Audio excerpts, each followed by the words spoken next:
Hi hello friends, welcome back to my YouTube channel. ಎಲ್ಲರೂ ಹೇಗಿದ್ದೀರಾ? I hope ಎಲ್ಲರೂ ಚೆನ್ನಾಗಿದ್ದೀರಾ ಅಂತ ಭಾವಿಸ್ತಾ ಇವತ್ತಿನ ವ್ಲಾಗ್ನ ನಾನು ಮಧ್ಯಾಹ್ನ 1 o'clock ಸ್ಟಾರ್ಟ್ ಮಾಡ್ತಾಯಿದ್ದೀನಿ. 1 o'clock ಕರೆಕ್ಟಾಗಿ 1 ಆಗಿದೆ. ಆಮೇಲೆ ನಿನ್ನೆ ವೀಡಿಯೋ ನಾನು ಹಾಕೋಕ್ಕಾಗಿಲ್ಲ, ಯಾಕಂದರೆ ಸ್ವಲ್ಪ ಬ್ಯುಸಿ ಇದೆ. ಇಲ್ಲಿ ಮಮ್ಮಿ ಜೊತೆ ಮಾತಾಡಿಕೊಂಡು ಆರಾಮಾಗಿ ಸ್ವಲ್ಪ ಹೊರಗೆ ಹೋಗೋದಿತ್ತು, ಹೊರಗೆ ಹೋಗ್ಬಿಟ್ಟು ಬಂದೆ. ಬರೋ ಅಷ್ಟರಲ್ಲೇ ಈವ್ನಿಂಗ್ ಆಗೋಯ್ತು.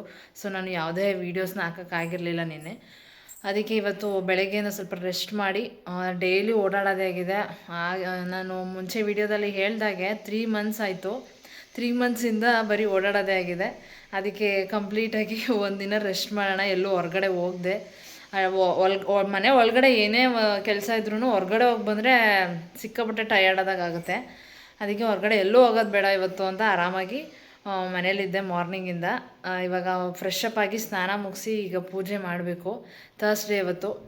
ಆಮೇಲೆ ನಿಮಗೆ ಗೊತ್ತಿರೋ ಹಾಗೆ ನಾನು ಅತ್ತೆ ಮನೆಗೆ ಹೋಗಿ ಅಲ್ಲಿ ಹಾಲ್ಟ್ ಆಗಿ ಮತ್ತೆ ಇಲ್ಲಿಗೆ ಬಂದು ಇಲ್ಲಿಗೆ ಬಂದೆ. ಶಿವ ಅವರು ಬಂದಿದ್ರಲ್ಲ, ಆಮೇಲೆ ಇಲ್ಲೇ ಶಿವ ಅವರು ಇಲ್ಲೇ ಹಾಲ್ಟ್ ಆಗಿ ನಿನ್ನೆ ಮಾರ್ನಿಂಗ್ ಇಲ್ಲಿಂದನೇ ಡ್ಯೂಟಿಗೆ ಹೋದರು. ಮನೆಗೆ ಹೋಗಿ ಅವರು ಡ್ಯೂಟಿಗೆ ಹೋದರು ಬೈಕ್ ತೊಗೊಂಡು. ನಿನ್ನೆಯಿಂದ ಸುಮಾರು ದಿನ ಆದಮೇಲೆ ಡ್ಯೂಟಿಗೆ ಹೋಗಿದ್ದಾರೆ. ಆಲ್ಮೋಸ್ಟ್ 20 days ಲೀವ್ ಹಾಕಿದ್ದಿದ್ದವರು. ಲೀವ್ ಅಂತಂದರೆ 15 days ಹಾಕ್ತೀನಿ ಅಂತ ಹೇಳಿದ್ರು. ಇಷ್ಟೊಂದು ಲಾಂಗ್ ಲೀವ್ ಮುಂದೆ ಇನ್ನೇನಕ್ಕೆ ಹಾಕಲಿ, ಎಕ್ಸ್ಟ್ರಾ 1-2-3 days ಹಾಕ್ಬಿಡ್ತೀನಿ ಅಂತ ಕರೆಕ್ಟಾಗಿ 20 days ಹಾಕಿದ್ರು. ಇವತ್ತು ಡ್ಯೂಟಿಗೆ ಹೋಗಿದ್ದಾರೆ.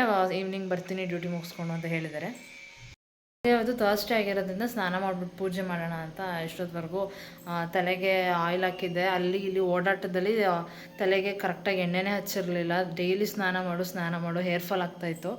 ಅದಕ್ಕೆ ಕಂಪ್ಲೀಟಾಗಿ ನಿನ್ನೆ ಹೊರಗಡೆ ಹೋಗಿದ್ದೆ ಅಂತ ಹೇಳಿದ್ನಲ್ಲ, ಅಲ್ಲಿಂದ ಬಂದು ಆಯಿಲ್ ಹಚ್ಚಿ ಇಷ್ಟೊತ್ತವರೆಗೂ ಇದ್ದು ಇವಾಗ ಸ್ನಾನ ಮಾಡಿದ್ದೀನಿ. ಇವಾಗ ಪೂಜೆ ಎಲ್ಲ ಮುಗಿಸ್ಬಿಡ್ತೀನಿ.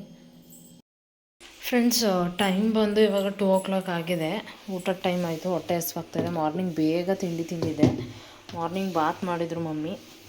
ಯೂಶ್ವಲಿ ಬಾತ್ ಅಂದರೆ ನಂಗೆ ಸಖತ್ ಇಷ್ಟ. ಜಾಸ್ತಿನೇ ಮಾಡಿಬಿಟ್ಟಿದ್ರು. ಎಕ್ಸ್ಟ್ರಾ ಯಾರೋ ಒಬ್ಬರು ಬರ್ತಾರೆ ಅಂತ ಮಾಡಿದರು, ಬಟ್ ಅವರು ಬರಲಿಲ್ಲ. ಅದಕ್ಕೆ ಎಕ್ಸ್ಟ್ರಾ ಮಿಕ್ಕಿದೆ. ಬಿಸಿಯಾಗೇ ಇದೆ. ಹಾಟ್ ಬಾಕ್ಸಲ್ಲಿ ಇರೋದ್ರಿಂದ ಹಾಟ್ ಆಗಿದೆ, ಬಿಸಿ ಇದೆ.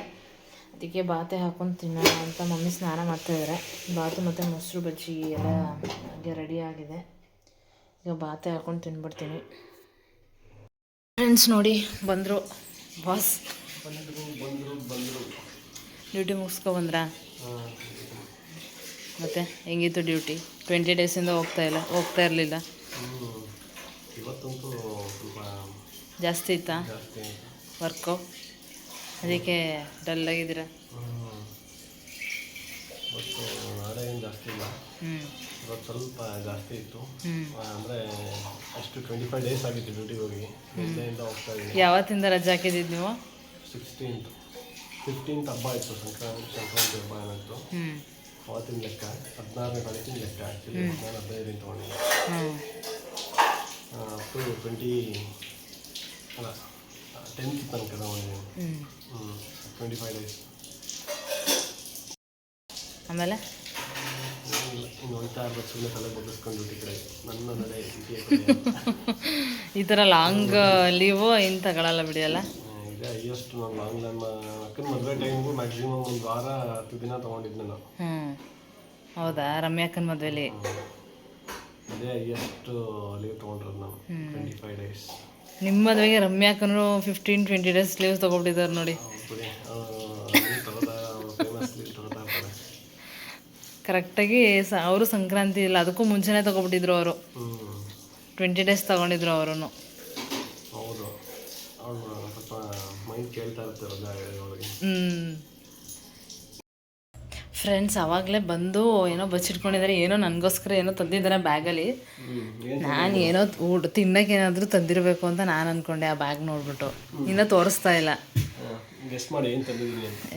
ಏನೋ ಗೆಸ್ ಮಾಡೋಕ್ಕೆ ಸಾರಿ, ಮುಖನೇ ತೋರಿಸ್ತಾ ಇಲ್ಲ ನಿಮ್ಮದು. ಏನೋ ಗೆಸ್ ಮಾಡೋಕ್ಕಾಗ್ತಾಯಿಲ್ಲ. ಅಂದರೆ ಯಾವ ಥರ ಥಿಂಗಾ? ಬಟ್ಟೆ ಅಂತೂ ಅಲ್ಲ, ಅದು ನೋಡಿದ್ರೆ ಬಟ್ಟೆ ಅಂತೂ ಅನ್ಸಲ್ಲ. ಸ್ಲಿಪ್ಪರ್ ಅಂತೂ ಅಲ್ಲ, ಸ್ಲಿಪ್ಪರ್ ಮನೆಯೊಳಗೆ ತಗೊಬರಲ್ಲ ನೀವು. ಅದು ಬಿಟ್ಟರೆ ವಾಚ್ ಅಂತೂ ನನ್ನ ಹತ್ರನೇ ಇವಾಗ ಹೊಸದಾಗಿದೆ, ಒಂದು 4-5. ಅದು ಅಲ್ಲ. ಏನು ಗೊತ್ತಾಗ್ತಾ ಇರತ್ತ? ಏನಿರ್ಬೋದು ಅಂತಲೇ ಗೊತ್ತಾಗ್ತಾ ಇಲ್ಲ. ತೋರಿಸಿ. ಅದು ಏನು ಗೊತ್ತಾ, ನಾನು ಇವ್ರು ಬಂದ ತಕ್ಷಣ ನಾನು ವಾಶ್ರೂಮಲ್ಲಿದ್ದೆ, ತಂದು ಇಟ್ಬಿಟ್ಟಿದ್ದಾರೆ, ಅದಕ್ಕೆ ಗೊತ್ತಾಗಿಲ್ಲ ನನಗೆ. ಆಮೇಲೆ ಇದ್ಬಿಟ್ಟು ಟೀ ಕುಡಿಯುವಾಗ ಅದಕ್ಕೆ ಫ್ರೆಂಡ್ಸ್ ನನಗೆ ಗೊತ್ತಾಗಿಲ್ಲ. ಅದಾದಮೇಲೆ ಇವರು ಸ್ವಲ್ಪ ಹೊತ್ತು ಮಲಗಿದ್ರು, ಈ ಕಡೆ ಇಟ್ಬಿಟ್ಟಿದ್ರು ಕಬೋರ್ಡ್ ಒಳಗಡೆ. ಇವಾಗ ನೋಡಿ ಶೇಪ್ ನೋಡಿದ್ರೆ ಇವಾಗ ತೋರಿಸ್ತಾ ಇದ್ದೀರಾ, ನೀಟಾಗಿ ಕಾಣಿಸ್ತಾ ಇದೆ ಫ್ರೆಂಡ್ಸ್. ಶೇಪ್ ನೋಡಿದ್ರೆ ಅದು ಹ್ಯಾಂಡ್ ಬ್ಯಾಗ್ ಅಂತ ಅನಿಸ್ತಾ ಇದೆ ನನಗೆ. ಹ್ಯಾಂಡ್ ಬ್ಯಾಗೇ ಇದು, ತೆಗೀರಿ. ಈಗ ನಾನು ಬಂದ ತಕ್ಷಣ ನಾನು ಇದ್ಬಿಟ್ಟಿದ್ದಿದ್ರೆ ನನಗೆ ಪಕ್ಕ ಗೊತ್ತಾಗ್ಬಿಟ್ಟೋದು, ಅಲ್ಲೇ ಕಿತ್ಕೊಬಿಡ್ತಾ ಇದ್ದೆ. ನಾನು ಬಂದ ತಕ್ಷಣ ವಾಶ್ರೂಮ್ಗೆ ಹೋಗಿದ್ದಲ್ಲ, ನನಗೆ ನೀವು ಎತ್ತಿಟ್ಬಿಟ್ಟಿದ್ರಲ್ಲ, ನನಗೆ ಗೊತ್ತಾಗಿಲ್ಲ, ನಾನು ಅಬ್ಸರ್ವ್ ಮಾಡಿಲ್ಲ ಎತ್ತಿಟ್ಟಿದ್ದೀರಾ ಅಂತ. ಓಪನ್ ಮಾಡಿ, ನೀವು ಓಪನ್ ಮಾಡಿ ಕೊಡಿ ನೋಡೋಣ ಏನಿರ್ಬೋದು ಅದು.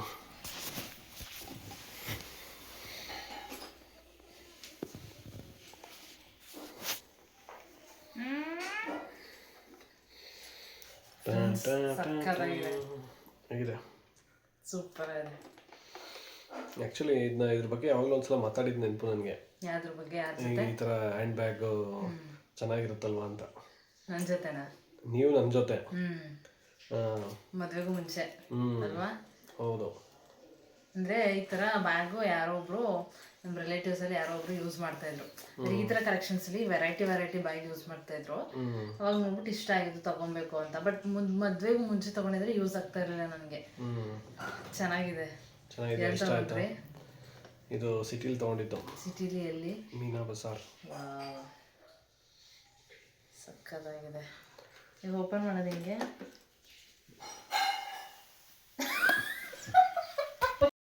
ತೋರಿಸಿ ಹಿಂಗೆ ಅಂತ. ಇದು ಓಪನ್ ಮಾಡೋದು ಹೆಂಗೆ ಅಂದರೆ ನನಗೂ ಫಸ್ಟ್ ಗೊತ್ತಾಗಲಿಲ್ಲ ಆ್ಯಕ್ಚುಲಿ ಅಲ್ಲಿ ನೋಡಿದಾಗ ಹೆಂಗೆ ಅಂತ. ಇದನ್ನು ಒಂಚೂರು ಹಿಂಗೆ ಎತ್ತಿದ್ರೆ ಓಪನ್ ಆಗುತ್ತೆ. ಓ, ಅದೇನು ಒಳಗಡೆ ಗೋಲ್ಡ್ ಹಾಕೊಂಡ್ಬಿಟ್ಟಿದ್ದೀರಾ? ಗೋಲ್ಡ್ ಅಲ್ಲ ಅದು, ಇದು ಲೆಂತಿಯಾಗಿ. ಓಕೆ, ಇದು ಹ್ಯಾಂಡ್ ಬ್ಯಾಗು ಹೀಗೂ ಇಟ್ಕೊಬೋದು. ಅದು ಬಿಟ್ಟರೆ ಆಮೇಲೆ ಹಿಂಗೆ ಇಲ್ಲಿ ಇಲ್ಲಿ ಹಾಕೋಬೋದಾ? ಇಲ್ಲಿ ಎಷ್ಟು ಚೆನ್ನಾಗಿದೆ ಅಲ್ವಾ? ಮೊಬೈಲ್ ಇನ್ ಕೇಸ್ ಫಂಕ್ಷನಿಗೆಲ್ಲ ನಾವು ಜಸ್ಟ್ ಕೈಯಲ್ಲೇ ಮೊಬೈಲ್ ಇಟ್ಕೊಳಕ್ಕಾಗಲ್ಲ, ಹ್ಯಾಂಡ್ ಕರ್ಚೀಫ್ ಅಲ್ಲ ಅಂತಂದರೆ ಚೆನ್ನಾಗಿದೆ. ಸಖತ್ ಇಷ್ಟ ಆಯಿತು ಫ್ರೆಂಡ್ಸ್. ಕಮೆಂಟ್ ಮಾಡಿ ಹೇಗಿದೆ ಅಂತ. ನನಗಂತೂ ಸಿಕ್ಕಾಪಟ್ಟೆ ಇಷ್ಟ ಆಯಿತು. ಇದು ಹಿಂಗೆ ಹಾಕೋದಾ ಸೈಡಿಗೆ? ಚೆನ್ನಾಗಿದೆ. ಅಮೌಂಟ್ ಹಾಂ ಹೌದು ನನಗೂ ಗೊತ್ತಾಗಲಿಲ್ಲ. ನಾನು ಹಿಂಗೆ ತಿರ್ಗಿಸ್ಬೇಕೇನೋ ಅಂದ್ಕೊಬಿಟ್ಟೆ. ಚೆನ್ನಾಗಿದೆ. ಥ್ಯಾಂಕ್ ಯು ಸೋ ಮಚ್ ನಿಮ್ಮ ಈ ಗಿಫ್ಟಿಗೆ. ಏನಕ್ಕೆ ಈ ಗಿಫ್ಟು? ಬರ್ಡೇ ಅಲ್ಲ, ಓ ವ್ಯಾಲೆಂಟೈನ್ಸ್ ಡೇಗೆ. ಹೌದು, ನೀವು ನಾಡ್ದು ಕೊಡ್ಬೇಕು ತಾನೆ.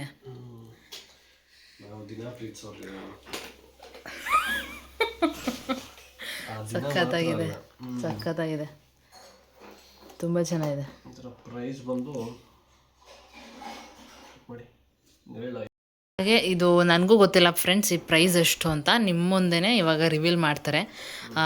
ಆಬ್ವಿಯಸ್ಲಿ ಈ ವಿಡಿಯೋ ಅಪ್ಲೋಡ್ ಮಾಡಿದ್ಮೇಲೆ ಪ್ರೈಸ್ ಎಷ್ಟು. ನನಗಂತೂ ಸಖತ್ ಇಷ್ಟ ಆಗಿದೆ, ನಮ್ಮ ವ್ಯೂವರ್ಸ್ಗೂ ಇಷ್ಟ ಆಗುತ್ತೆ.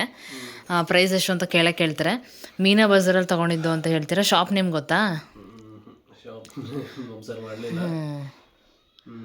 ಅದೇ, ಓಕೆ ಆಯಿತು. ಶಾಪ್ ನೇಮ್ ಕೇಳ್ತಾರೆ, ಇಟ್ಸ್ ಓಕೆ. ಪ್ರೈಸ್ ಹೇಳಿ. ಪ್ರೈಸ್ ಬಂದು 1050. ಚೆನ್ನಾಗಿದೆ, ಸಖತ್ತಾಗಿದೆ.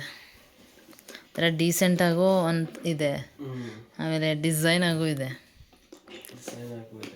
ಸೂಪರ್, ಸಖತ್ ಇಷ್ಟ ಆಯಿತು. Thank you so much for your wonderful gift.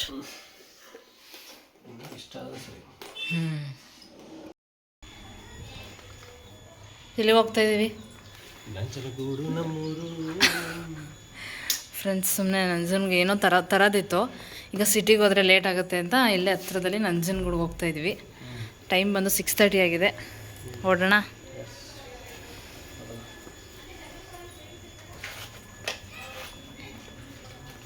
ಒಂಚೂರು ಪಾಕೆಟ್ಗೆ ಹಾಕೊಬಿಡ್ತೀರಾ ಫೋನು?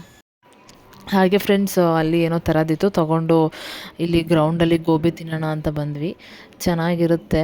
ನಾವು ಮುಂಚೆ ತಿಂದಿದ್ದೆ, ಜಾಸ್ತಿ ಅಂಗಡಿಗಳಿರ್ತಾಯಿತ್ತು, ಬರೀ ಒಂದಿತ್ತು. ಪಾನಿಪುರಿ ಮತ್ತು ಬೇರೆ fried rice, egg fried rice ಎಲ್ಲ ಇರ್ತಾಯಿತ್ತು. ಅವರೇನು ತಿನ್ನಲಿಲ್ಲ, ನಾನು ತಿಂದೆ. ಮನೇಲಿ ನಾನ್ ವೆಜ್ ರೆಡಿ ಆಗ್ತಾಯಿತ್ತು. ನಾನಿವತ್ತು ಅಷ್ಟೇ ತಿನ್ನಲ್ವಲ್ಲ, ಅದಕ್ಕೆ ಗೋಬಿ ತಿನ್ನೋಣ ಅಂತ ತಿಂತಾಯಿದ್ದೀನಿ. ಇದಾದಮೇಲೆ ನೆಕ್ಸ್ಟ್ ಪ್ಲ್ಯಾನ್ ಇರೋದೇನು ಗೊತ್ತಾ, ಹಂಗೆ ಆನ್ ದ ವೇ ಹೋಗ್ತಾ ಅಜ್ಜಿ ಮನೆಗೆ ಹೋಗಿ ಬರೋಣ. ಇಲ್ಲಿ ಇನ್ನು ಸುಮಾರು ದಿನ ಆಗಿತ್ತಲ್ಲ ಹೋಗ್ಬಿಟ್ಟು, ಅದಕ್ಕೆ ಹೋಗ್ಬಿಟ್ಟು ಮಾತಾಡ್ಸ್ಕೊಂಬಂದ್ಬಿಡೋಣ. ಕತ್ಲೆ ಆಗಿದೆ, ಊಟ ಎಲ್ಲ ಮಮ್ಮಿನೇ ರೆಡಿ ಮಾಡ್ತಾ ಇದೆಯಲ್ಲ, ಸುಮ್ಮನೆ ಹಾಗೆ ಮಾತಾಡ್ಸ್ಕೊಬರೋಣ ಅಂತ ಪ್ಲ್ಯಾನ್ ಮಾಡ್ಕೊಂಡ್ವಿ. ಈಗ ತಿಂದ್ಕೊಂಡು ಹೊರಡ್ತೀವಿ. ಚೆನ್ನಾಗಿತ್ತು ಗೋಬಿ. ಮುಂಚೆ ಎಲ್ಲ ನಾವು ಚಿಕ್ಕವರಿದ್ದಾಗ ಟ್ಯೂಷನ್ಗೆ ಬರ್ತಾಯಿದ್ವಿ. ಚಿಕ್ಕವರು ಅಂದರೆ ಒಂದು 10th ಸ್ಟ್ಯಾಂಡರ್ಡಲ್ಲಿ. ಆ ಟೈಮಲ್ಲಿ ತಿಂತಾಯಿದ್ವಿ. ಇಲ್ಲಿಗೆ ಬಂದು ಮೇನ್ ರೋಡ್ ಹತ್ರನೇ ಇದೆ. ಅದೆಲ್ಲ ಸ್ವಲ್ಪ ರೀಕಾಲ್ ಆಯಿತು, ನೆನಪಾಯಿತು ಆ ಒಂದು ಡೇಸ್ ಎಲ್ಲ. ಹಾಗೆ ಫ್ರೆಂಡ್ಸ್, ಆವಾಗಲೇ ಹೇಳಿದ್ನಲ್ಲ, ಹಂಗೆ ಆನ್ ದ ವೇ ಬರ್ತಾ ನಂಜನಗೂಡಿಂದ ಬರ್ತಾ ತಾಂಡವಪುರ ಅಂತ ನಮ್ಮ ಅಜ್ಜಿಯವರು, ಅಲ್ಲಿಗೆ ಹೋಗೋಣ ಅಂತ ಆನ್ ದ ವೇ ಸಿಗುತ್ತೆ. ನಮ್ಮ ಊರಿಂದ ಒಂದು 5 ಮಿನಿಟ್ಸ್ ಅಷ್ಟೇ. ಆನ್ ದ ವೇ ಬರ್ತಾ ಇದ್ವಲ್ಲ, ಅದಕ್ಕೆ ಹಂಗೆ ಮಾತಾಡ್ಸ್ಕೊಂಡು ಹೋಗೋಣ ಅಂತ ಒಂದು 7:30 ಆಗಿತ್ತು ಟೈಮು. ಹಂಗೆ ಹೋದ್ವಿ. ಸ್ವಲ್ಪ ಹೊತ್ತು ಕೂತಿದ್ದು ಆಮೇಲೆ ವಾಪಸ್ ಬಂದುಬಿಡೋಣ. ಟೈಮ್ ಅಲ್ಲೇ ಕೂತ್ಕೊಳ್ಳೋದು ಬೇಡ, ಅಜ್ಜಿ ಅಡುಗೆ ಮಾಡ್ತೀನಿ ಇರಿ ಅಂತ ಇದ್ರು. ಇಲ್ಲ, ಅಲ್ಲೇ ಮಮ್ಮಿ ಮಾಡ್ತಾಯಿದ್ದಾರೆ ಅಂತ ಟೀ ಮಾಡ್ತಾಯಿದ್ರು. ಟೀ ಕುಡಿಯೋಣ ಅಂತ ಕೂತ್ಕೊಂಡ್ವಿ. ಟೀ ಕುಡ್ಕೊಂಡು ಹೊರಟ್ಬಿಡೋಣ ಅಂತ.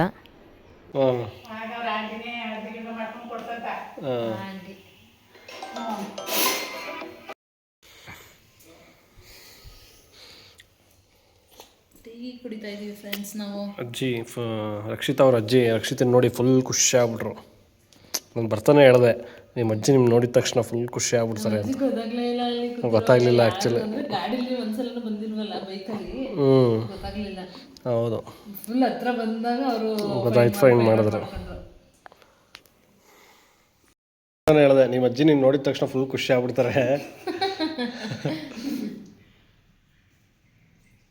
ಬಾ ನಾಚ್ಕೋಬೇಡ ಆಯ್ತು, ಏನು ಏನಾಗಲ್ಲ, ವಿಡಿಯೋ ಹಿಡಿದ್ರೆ ನಾಚ್ಕೊಳ್ಳೋದು.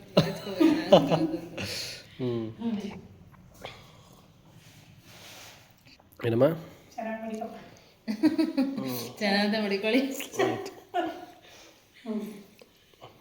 ಅದ್ರ ಊಟ ಮಾಡ್ದಾಗ ಅಟ್ಬಿಟ್ಕೊಂಡು ಒಂದು ಹಣ್ಣು ತಿನ್ನೋ ಇನ್ನೊಂದು ತಿನ್ನೋ ಅನ್ನೆಲ್ಲ ತಂದು ಮಡಗಿದ್ರೋಳು. ಏನು ಮುಟ್ಟಲ್ಲ. ಊಟ ಮಾಡಲ್ವಾ? ಅದೇ ಸಾಕ್ತಾನೆ. ಅದೇ ಸಾಕು, ತಿನ್ಬೇಕಲ್ಲಪ್ಪ. ತಿನ್ಬೇಕು, ಗೊತ್ತಾ?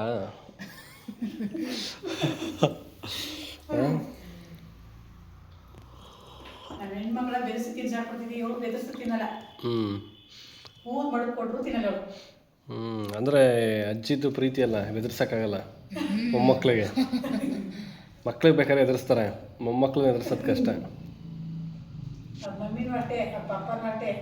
ನೀವು ಹೂವು ತಿನ್ಸು ಅಂದನ ಮಮ್ಮಿನ, ಹೂವು ಮಡಗು, ಹಂಗಾರೆ ತಗ ತಿಂತಾರ ಅಂತ ಪಪ್ಪ. ಅದೇ ಮುಟ್ಟಲ್ಲ, ಇವರು ಇಬ್ರು ಮುಡ್ತಿದ್ದೀರಾ. ಹೌದು, ನಮ್ಮ ಮನೇಲೂ ಅಷ್ಟೇ. ನಮ್ಮ ಅಮ್ಮ ಎತ್ತಿ ಕೈ ಕೊಟ್ಟರೆ ತಿನ್ನೋದು. ನಾವು ಮಾಡ್ತಾರೆ, ಸುಮ್ಮನೆ ಯಾಕೆ ನಿಮ್ಮ ಮಾವರು ಸುಮ್ಮನೆ ಆಡ್ಬಾರ್ದು, ಹಂಗೆ ತಿನ್ಸಾರ ಅಂದ್ರೆ ಇವರಾಗಿದ್ದೀವ್ರೆ ತಗತಿದ್ದಲ್ಲ ಪಪ್ಪ. ಯಾಕ್ರಿ ತಿನ್ನಲ್ಲ? ಮತ್ತೇನ ಬೈತಾರ ಒಟ್ಟಲ್ಲಿ, ಎಣ್ಣೆ ಕೊಡ್ಬೇಕು, ಉಪ್ಪು ಕೊಡ್ಬೇಕು, ಹಂಗೆ ತಿಂತಾರ ಇವ್ರು. ಹಾಗೆ ಫ್ರೆಂಡ್ಸ್, ಅಲ್ಲಿ ಅಜ್ಜಿ ಮನೆ ಮುಗಿಸ್ಕೊಂಡು ಪಕ್ಕದಲ್ಲೇ ಮಾವನ ಮನೆಯೂ ಇತ್ತು. ಅಲ್ಲಿ ಅವ್ರನ್ನೂ ಮಾತಾಡ್ಸ್ಕೊಂಡು ಬಂದ್ಬಿಡೋಣ ಅಂತ ಹೋದ್ವಿ. ಅಲ್ಲೂ ಅಜ್ಜಿ ಮನೇಲಿ ಜಾಸ್ತಿ ಹೊತ್ತು ಕೂತ್ಕೊಳ್ಳಿಲ್ಲ, ಟೈಮ್ ಆಗಿಬಿಟ್ಟಿತ್ತು. ಇನ್ನೂ ಲೇಟ್ ಆಗುತ್ತೆ ಮನೆಗೆ ಹೋಗೋದಕ್ಕೆ ಅಂತ ಹೊರಟ್ಬಿಟ್ವಿ. ಇಲ್ಲೂ ಮಾವನ ಮನೇಲೂ ಅಷ್ಟೇ, ಅವರು ಅಡುಗೆ ಮಾಡ್ತೀನಿ ಇರಿ ಅಂತ ಫೋರ್ಸ್ ಮಾಡಿದ್ರು. ಅಲ್ಲೇ ಬೇಡ ಮಮ್ಮಿನೇ ಮಾಡಿಬಿಟ್ಟಿದ್ದಾರೆ ಅಂತ ಅಲ್ಲೂ ಒಂದು ಗ್ಲಾಸ್ ನೀರು ಮತ್ತು ಸ್ವೀಟ್ ಏನೋ ಕೊಟ್ಟರು. ಅದು ತಿನ್ಕೊಂಡು ಹೊರಟ್ಬಿಟ್ವಿ ನಾವು ಅಲ್ಲಿಂದ. ಫ್ರೆಂಡ್ಸ್, ನಮ್ಮ ಮಮ್ಮಿ ಚಿಕನ್ ಮಾಡ್ತಾಯಿದ್ದಾರೆ. ನಾನು ಆ್ಯಕ್ಚುಲಿ ಇವತ್ತು ಥರ್ಸ್ಡೇ ತಿನ್ನೋದಿಲ್ಲ. ಥರ್ಸ್ಡೇ ತಿನ್ನಲ್ಲ, ಆದರೆ ಬೆಳಿಗ್ಗೆ ತಿಂತೀನಲ್ಲ. ನಾಳೆ ಫ್ರೈಡೇ ಅಲ್ವಾ, ಫ್ರೈಡೇ ತಿಂತೀನಿ.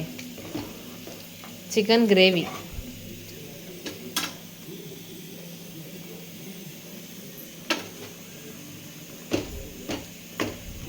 ಈ ನಮ್ಮ ವೀವರ್ಸ್ ಏನು ಅನ್ಕೋತಾರೆ ಅಂದರೆ, ಇವ್ರದ್ದು ಬರೀ ನಾನ್ ವೆಜ್ ತಿನ್ನೋದೇ ಆಯಿತು ಗುರು, ಬರೀ ತಿನ್ನೋದೇ ಆಗ್ತಾರೆ ಅನ್ಕೋತಾ ಇರ್ತಾರೆ ಮಮ್ಮಿ, ಅಲ್ವಾ? ಹೌದೊಬ್ರು ಕಮೆಂಟ್ ಮಾಡಿದ್ರಲ್ಲ, ಏನು ಕಮೆಂಟ್ ಮಾಡಿದ್ರು ಹೇಳಿ? ಬರೀ ತಿನ್ನೋದೇ ಆಗ್ತಾ ಇರ್ತೀರ, ಇನ್ನೇನು ಕೆಲಸ ನಿಮಗೆ? ಅದು ಇತ್ತೀಚೆಗಂತೂ ಬರೀ ನಾನ್ ವೆಜ್ ತಿಂದು ಅಂದರೆ ಹಬ್ಬ, ಮದುವೆ, ಬಿಗ್ ರೂಟ ಅಂತ ಬರೀ ಅದೇ ಆಗಿದೆ ಫ್ರೆಂಡ್ಸ್. ಇನ್ನೇನು ಹಸ್ಕೊಂಡಿರೋಕ್ಕಾಗುತ್ತಾ ಊಟ ಮಾಡಿದೆ? ನಾನ್ ವೆಜಿಟೇರಿಯನ್ ಆಗಿಬಿಟ್ಬಿಟ್ಟಿದ್ವಿ. ನಾನು ಬಿಡಲ್ಲ ನೋಡಿ ಫ್ರೆಂಡ್ಸ್. ಇಲ್ಲಿ ವಿಡಿಯೋ ಮಾಡ್ತಾ ಇದ್ರೆ ಬಗ್ ನೋಡ್ತಾ ಇದ್ದಾರೆ, ಇಲ್ಲಿ ಟಿವಿನ ಕ್ರಿಕೆಟ್ ನೋಡ್ತಾ ಇದ್ದಾರೆ. ಯಾವ್ದಾವ್ದು ಮ್ಯಾಚ್ ಇದೆ ಇವತ್ತು? ಇಂಡಿಯಾ ಮತ್ತೆ ನಮೀಬಿಯಾ ಅದು ಅನಿಸುತ್ತೆ ದೇಶ, ಅದು ವರ್ಲ್ಡ್ ಕಪ್ ನಡೀತಾ ಇರೋದು. ನಮ್ಮ ಇಂಡಿಯಾಗೆ ಆಗಲೇ 4 ವಿಕೆಟ್ಸ್ ಹೋಗಿದೆ. ಹೌದಾ? ನೋಡಿ ನೋಡಿ, ಕ್ಯಾರಿ ಆನ್.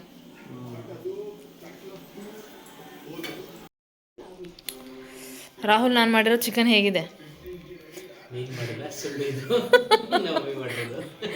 ಆಯಿತು, ಹೇಗಿದೆ ಹೇಳು. ನಾನು ಮಾಡಿಲ್ಲ. ಹೌದು, ಒಂದು ಸುಮ್ಮನೆ ತಮಾಷೆ ಮಾಡಿದ್ದು. ಚೆನ್ನಾಗಿದೆಯಾ? ನೀವು ಹೇಳಿ. ಚಿಕನ್ ಗ್ರೇವಿ ತುಂಬ ಚೆನ್ನಾಗಿದೆ. ಹೌದಾ? ಆಮೇಲೆ ಇಂಟ್ರೆಸ್ಟಾಗಿ ಫ್ರೆಂಡ್ಸ್ ನೋಡಿ, ಇಂಟ್ರೆಸ್ಟಾಗಿ ಕ್ರಿಕೆಟಿಂದ ಹೊರ್ಗಡೆನೇ ಬರ್ತಾ ಇಲ್ಲ. ನಿಮ್ಗೆ ಬಿಟ್ಟು ತಿಂತಾ ಇದೀನಲ್ಲ, ಬೇಜಾರಲ್ಲಿ ಒಂದು ಕಮ್ಮಿ ತಿಂತಾ ಇದೀನಿ. ಅಯ್ಯಯ್ಯೋ, ಒಂದು ತುತ್ತು ತಿಂತಾರೆ ಮೇಲೆ ನೋಡ್ತಾರೆ ಕ್ರಿಕೆಟ್ನ, ಒಂದು ತುತ್ತು ತಿಂತಾರೆ ಮೇಲೆ ನೋಡ್ತಾರೆ. ಯೂಶಲಿ ನಾನು ಊಟದಲ್ಲಿ ಜಾಸ್ತಿ ಟಿ ವಿ ನೋಡಲ್ಲ, ಡಿಸ್ಟರ್ಬೆನ್ಸ್ ಮಾಡೋಂಗಿಲ್ಲ ಅವ್ರಿಗೆ. ಬಟ್ ಇವತ್ತು ಅವರೇ ಡಿಸ್ಟರ್ಬ್ ಮಾಡ್ಕೊಂಡು ಊಟ ಮಾಡ್ತಾ ಇದ್ದಾರೆ. ಯಾವುದಾದ್ರು ಮ್ಯಾಚ್ ಹೇಳು ರಾಹುಲ್. ಇಂಡಿಯಾ ವರ್ಸಸ್ ನಮೀಬಿಯಾ ಇರಬೇಕು. ಹೌದಾ? ಸುಮಾರು ವರ್ಷ ಆಯ್ತಾ? RCB ಗೆದ್ದಾಗ ನೋಡಿದ್ದಷ್ಟೇ. ಗೆದ್ದಾಗ ಅಲ್ಲಿಂದ ಅವಾಗಿಂದ ನೋಡೇ ಇಲ್ವಾ? ಹಾಗೆ ಫ್ರೆಂಡ್ಸ್, ನಿಮ್ಮ ಹತ್ರ ಇನ್ನೊಂದು ವಿಷಯ ಶೇರ್ ಮಾಡ್ಕೊಬೇಕು. ಏನಂತಂದರೆ, ಮೊನ್ನೆ ವೀಡಿಯೋದಲ್ಲ, ನಿನ್ನೆ ಆ್ಯಕ್ಚುಲಿ ನಾವು ವೀಡಿಯೋನೇ ಹಾಕಿಲ್ಲ. ಮೊನ್ನೆ ವೀಡಿಯೋದಲ್ಲಿ ಏನಂದರೆ ಒಬ್ಬರು ಕಮೆಂಟ್ ಮಾಡಿದರು. ಏನು ಕಮೆಂಟು ಅಂತಂದರೆ, ಒಂಚೂರು ಓದ್ತೀರಾ? ಲಿಪ್ಸ್ಟಿಕ್ ಬಗ್ಗೆ ಕಮೆಂಟ್ ಮಾಡಿದರು. ಅದೇನು ಬ್ಯಾಡ್ ಕಮೆಂಟ್ ಅಲ್ಲ, ಜಸ್ಟ್ ಏನೋ ಒಂದು ಸಜೆಷನ್ಸ್ ಕೊಟ್ಟಿದ್ದಾರೆ, ಅದನ್ನು ಹೇಳ್ತಾ ಇದ್ದೀನಿ. ಯಾರೋ ಒಬ್ಬರು, ನೀವು ಲಿಪ್ಸ್ಟಿಕ್ ಕಲರ್ ಚೇಂಜ್ ಮಾಡಿ, ನಿಮ್ಮ ಫೇಸಿಗೆ ಇದು ಅಷ್ಟು ಅಡ್ಜಸ್ಟ್ ಆಗ್ತಾಯಿಲ್ಲ, ನೀವು ಫುಲ್ ಕಲರ್ ಇದ್ದೀರಲ್ಲ, ಅದಕ್ಕೆ ಮರೂನ್ ಟ್ರೈ ಮಾಡಿ, ಕಾಫಿ ಕಲರ್ ಅಂತ. ಇನ್ನೊಬ್ಬರು, ಆಮೇಲೆ ಫ್ರೆಂಡ್ಸ್ ಇನ್ನೊಬ್ಬರು, ನಾನು ಯೂಶ್ವಲಿ ಡಾರ್ಕ್ ಪಿಂಕ್ ಯೂಸ್ ಮಾಡ್ತೀನಿ. ಮೊದಲು ಒಂಚೂರು ಲೈಟಾಗಿ ಯೂಸ್ ಮಾಡ್ತಾಯಿದ್ದೆ, ಇವಾಗ ಬೇರೆ ತೊಗೊಂಡಿದ್ದೆ, ಅದನ್ನು ಯೂಸ್ ಮಾಡ್ತಾಯಿದ್ದೀನಿ. ನನಗೆ ಅದು ಇದು ಅಂತೇನಿಲ್ಲ, ಯಾವುದು ನನ್ನ ಫೇಸಿಗೆ ಓಕೆ ಅನಿಸುತ್ತೆ ಅದು ಯೂಸ್ ಮಾಡ್ತಾಯಿರ್ತೀನಿ. ಅದೇನಾಗಿದೆ ಅಂತಂದರೆ, ಏನೋ ಡಾರ್ಕ್ ಕಲರು ಆಗಿದೆ, ಇದು ಮ್ಯಾಚ್ ಆಗ್ತಾಯಿಲ್ಲ ಅಂತ ಒಬ್ಬರು ಕಮೆಂಟ್ ಮಾಡಿದರೆ. ಇನ್ನೊಬ್ಬರು ಸೂಪರಾಗಿದೆ ಲಿಪ್ಸ್ಟಿಕ್ಕು, ನಿಮ್ಮ ಲಿಂಕ್ ಕಳಿಸಿ ಅಂತ 2-3 ವೀಡಿಯೋದಲ್ಲಿ ಕಮೆಂಟ್ ಮಾಡಿದ್ದಾರೆ. 2 ಸಜೆಷನಲ್ಲಿ ಯಾವುದು ಅಂತ ನಾವು ತಗೊಳ್ಳೋಣ? ಇದು ಬೇಡ ಅಂತ ತಗೊಳ್ಳೋಣ, ಇದು ಬೇಕು ಅಂತ ತಗೊಳ್ಳೋಣ? ಆಮೇಲೆ ನನಗೆ ಇದೇ ಲಿಪ್ಸ್ಟಿಕ್ ಬೇಕು, ಇದೇ ಬೇಕು ಅಂತ ಏನು ಹಾಕೊಳ್ಳೋದಿಲ್ಲ. ನನ್ನ ಕಣ್ಣಿಗೆ ಯಾವ್ದು ಕಾಣಿಸುತ್ತೆ ಅದು ಹಾಕ್ಕೊತೀನಿ ಫ್ರೆಂಡ್ಸ್. ನಿಮ್ಮದೊಂದು ಸಜೆಷನ್ ನಾನು ಅಕ್ಸೆಪ್ಟ್ ಮಾಡ್ತೀನಿ. ನೆಕ್ಸ್ಟ್ ಟೈಮಿಂದ ನೀವು ಹೇಳ್ದಾಗೆ ಮರೂನ್ ಒಂದ್ಸಲ ಟ್ರೈ ಮಾಡ್ತೀನಿ. ಹಾಗೆ ಇನ್ನೊಬ್ಬರು ನನ್ನ ಲಿಪ್ಸ್ಟಿಕ್ನ ಚೆನ್ನಾಗಿದೆ ಲಿಂಕ್ ಕಳಿಸಿ ಅಂತ ಹೇಳಿದರೆ, ಅದು ಎಲ್ಲೂ ಲಿಂಕಲ್ಲ, ನಾನು ಆಫ್ಲೈನಲ್ಲೇ ತೊಗೊಂಡಿದ್ದು, ಯಾವುದೋ ಒಂದು ಶಾಪಲ್ಲಿ ಆಫ್ಲೈನಲ್ಲಿ ತೊಗೊಂಡಿದ್ದು. ಥ್ಯಾಂಕ್ ಯು ಸೋ ಮಚ್ ಚೆನ್ನಾಗಿದೆ ಅಂತ ಹೇಳಿದ್ದಕ್ಕೆ. ಆ್ಯಂಡ್ ಇದಾಗಿತ್ತು ಫ್ರೆಂಡ್ಸ್ ನಮ್ಮ ಇವತ್ತಿನ ವ್ಲಾಗ್. ಈ ವ್ಲಾಗ್ ನಿಮಗೆ ಇಷ್ಟ ಆಗಿದೆ ಅಂತ ಭಾವಿಸ್ತೀನಿ. ಇಷ್ಟ ಆಗಿದ್ರೆ ಲೈಕ್, ಶೇರ್ ಹಾಗೂ ಕಮೆಂಟ್ ಮಾಡಿ. ಆ್ಯಂಡ್ ಇನ್ನೂ ಯಾರು ನನ್ನ ಚಾನಲ್ನ ಸಬ್ಸ್ಕ್ರೈಬ್ ಮಾಡಿದೆ ಹಾಗೆ ವೀಡಿಯೋಸ್ನ ನೋಡ್ತಾ ಇದ್ದೀರಾ, ಸಬ್ಸ್ಕ್ರೈಬ್ ಮಾಡಿಕೊಂಡು ವೀಡಿಯೋಸ್ನ ನೋಡಿ ಅಂತ ಕೇಳ್ಕೊತೀನಿ friends. Bye bye, thank you.